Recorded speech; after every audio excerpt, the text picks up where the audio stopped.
What's up, guys? Rogue Scrubs coming at you with you'll never guess what deck list.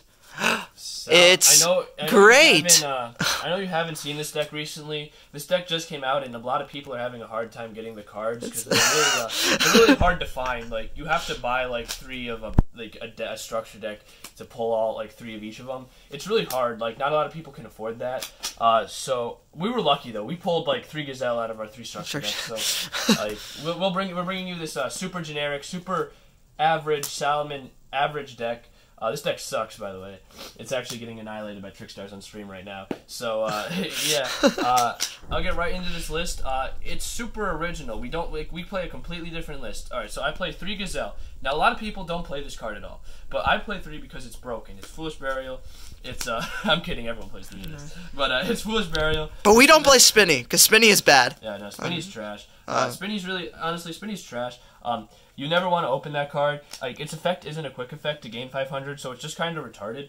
Plus, Foxy's just better, because if you normal summon Foxy, you can, you don't use its effect, you just link it off, and then use its effect to revive itself. I'm just kidding, of course we play 3 Spinny. So, like, yeah, you just, the Spinny is I don't feel like I have to explain this at this point. But, no one needs to explain these cards. And then like I feel Generic like I don't 9. need to explain these either because like everyone plays these. They're amazing. Do I need to explain this because like no, we don't need to explain Stratos. Stratos seems like pretty like it seems like why would you not run 3 to Neb to me? But I don't know.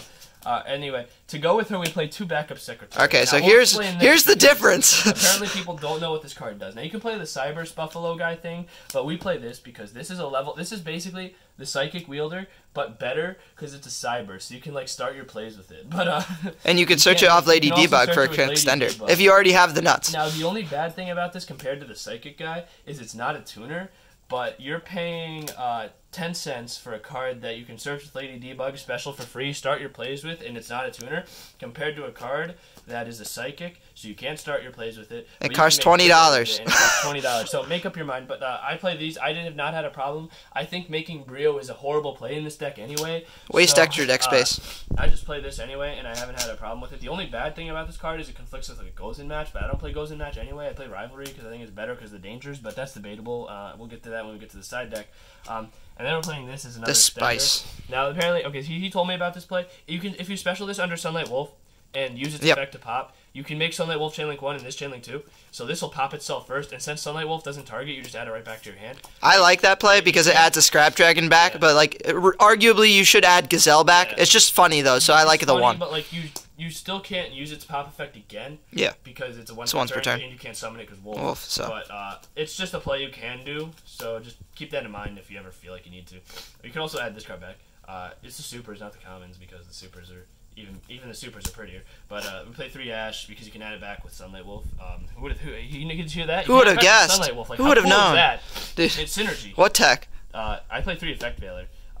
Debatably, this card is better than Impermanence if you play the Phantasmal Dragon, because Phantasmal Dragon, when you summon it, will put a monster on board, so you can't use Impermanence. But if you have Impermanence and you want to show off how rich you are, go right ahead. I don't play the Phantasmal Dragon either. Because we're not rich. I don't have one. I pulled it and got rid of it immediately. Because money. Yeah, nah. I play 2 DD Crow. Now these probably, if you were to take this to an event, these probably should be Ghost Ogres. But we moved Ghost Ogre to the side deck because our locals is on crack. Is flooded with this deck. Like, I think out of like the 20 people that go there, at least 15 are fucking playing it. 15 are these. Because, so like, the mirror match you want, DD Crow. We literally had one round where there were 8 mirror matches going on between this. It was ridiculous. So the DD Crow is just far superior than Ogre in the mirror. Ogre literally does nothing in the mirror. So that's why we played DD Crow over Ogre in the main deck. Anyway, just for our locals though. Yeah.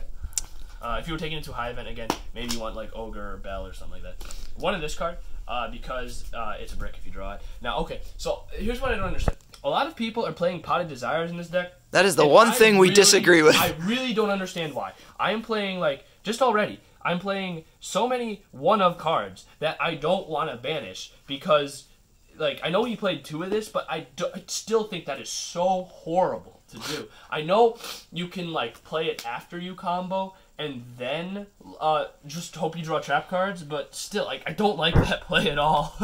Play the Buffalo card if you really want to. If you really want to draw 2 cards, because that thing does. We play 2 Will. Now, this is a big thing at our locals. We are in love with this card at our locals. We play 3 of this card at our locals. Because this card is just once per turn revival, and it's a soul charge. But, like...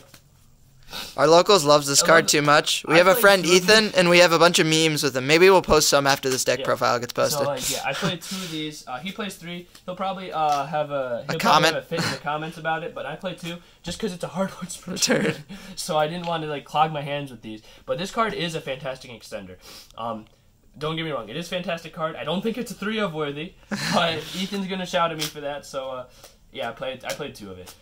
And then 1 Fusion of Fire. Again, broken. Mirror Match is so prevalent at our locals, and this card is so good in the mirror. Basically, if you resolve this, you usually are going to win that game. Plus, this card allows for a lot of cheeky OTKs with a Heat Leo that you shouldn't win. Like, my friend sent me a replay of him playing this deck last night. He had a Heat Leo and the Field Spell and no other cards, and he rips this. And then he makes his opponent's attack 0, and then he fuses one of their links, and then he attacks the thing for game. So that was like a cheesy win that he shouldn't have won. And then I don't know, a lot of people like don't like this card either, but like 3. I'm kidding. This card 3 Rhoda. Doesn't matter what deck you play. 3 Rhoda. 3 Rhoda. I don't care. It's a hard one to turn. It has some other effect though. So you never use it for the Rhoda effect. You use it to you use it to protect your monster from monster effects. Hey, that might come up in the striker match. It might come up. I'm kidding. That'll never come up. Foolish. All right. You can like foolish Broken. Vinny, or Falco and set something, or you can foolish Foxy and revive it to pop a card. Like, say you're stuck, the only floodgate that really hurts this deck is there can only be 1, and unfortunately Guru can play that, Subterrors. So like, if you have Foxy, a way to get to Foxy, you can just out it, because like, you can just send Foxy, discard a Salamander card, pop it. That's how you out, so there can only be 1. Congrats. I just taught you how to play Yu-Gi-Oh! And then 1 Monster Reborn, because it's a fantastic Instead game. of 3 Will. This is basically the Screw you, Ethan. So, yeah. And then I played 2 Roar, 1 Rage. A lot of people prefer, at our locals at least, prefer 2 Rage, 1 Roar. Mainly because the mirror match. Yeah, I did it this way. Rage is probably better in the mirror match. I think it probably is, actually. So, but I played 2 Roar just in case I ever, like, banished it, because I set it with its effect. So I can just have a way to get to another one. Plus, like, drawing a Judgment is really fucking good. I don't know if you knew that, but Judgments are really fucking good. Speaking of Judgment, and then 2 Strikes. Basically, because we don't have like the other hand traps like Droll. I really wanted to pick up Drolls back when they were like 15s, but I didn't, and now they're like 20s. It's okay, so, they're getting reprinted again, hopefully. I just played these. You can play these. I wanted to play 3. They'll come into structure. We'll be arrogant until then. Alright, so for the extra deck, 2 Heat Leo. This card is for OTKs, basically. Making opponent's monsters attack 0 and then summoning a Violet Chimera are pretty nice. But I do like this card a lot. I'm not like the pro players who use a rare and an ultra rare and then summon the rare and then reincart the rare into the ultra rare. I'm not that good, so I just use 2 ultras because it's prettier. Yeah. This card that should not be $10, but it is. So yeah, don't worry, it's getting a super reprint in the next OTS. Yeah. I'm spreading the rumor. And then 3 of this card because this card is really good. Some people like 2 of it, and I can see 2 of it. But the way I play the decks, especially now, because you want to play around Kaijus. So when you do your standard play and end with Sunlight Wolf with the Jack Jaguar underneath it to add the Gazelle back, instead of leaving it like this, you should just link into another one of these. Because this plays around Kaijus. Because if they Kaiju one of these, you still have a Link monster to keep the Roar alive. So that's like one of the cool things you could do. But that's the way I use the deck. I go through these like no one's business. So, yeah. And then the 1 Violet Chimera for the OTKs. Yep. This card's probably eventually going to get cut from this deck, just because it's okay. But like a lot of people have already started cutting this fusion. But I like this card a lot because it's huge as fuck. But yeah, that's it for the Salamangreat not exceed monsters.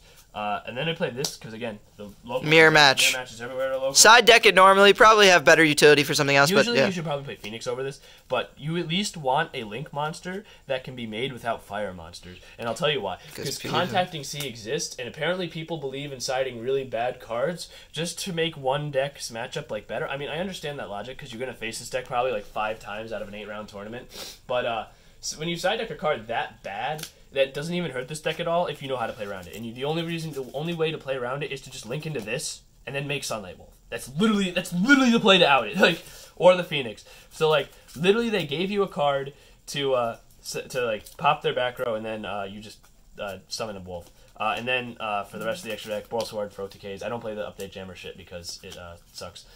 And then 2, because I'm rich, I have a Boral Sword. I'm rich. Pulled it. And then 2 of this card. A lot of people like 1. I like 2.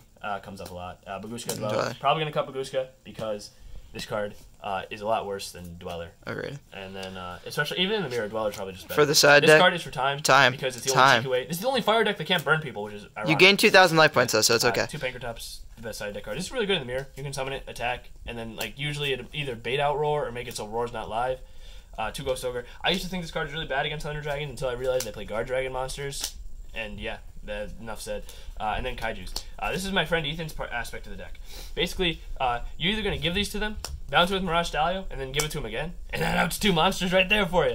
I know that Mirage Stallion probably will, but you can also make these 0 with Heart Leo and OTK. 3 twin. 2 of them are secret. Thank you, Noah, for leaving these in my deck box. I like them a lot. There are secret now. 1 Imperial Order for Striker. You don't really have to play this, but I do just because I'm great. And then 3 Rivalry of the Warlords. I like this better because it stops dangers. This does suck against Altergeist, but if you play Altergeist, sucks. Who cares? That deck sucks. But yeah, that's pretty much it for the list. You can play this deck a bunch of different ways. We didn't do the danger version because we don't like that at all. But definitely play this deck if you're a budget or rogue player because this is like the only deck to play right now. It's not. Yeah, exactly. So enjoy it. Salamanaverage. It's one of those decks that it'll build a 5 out of 10 board 9 out of 10 times compared to Thunder Dragons, which build like a 9 out of 10 board 6 out of 10 times. So usually it will win in a numbers game over time. But that's pretty much it for the list. I hope you guys enjoyed. Thanks for watching, and enjoy the rest of these deck profiles we're coming out with you guys. Rogue Scripts out.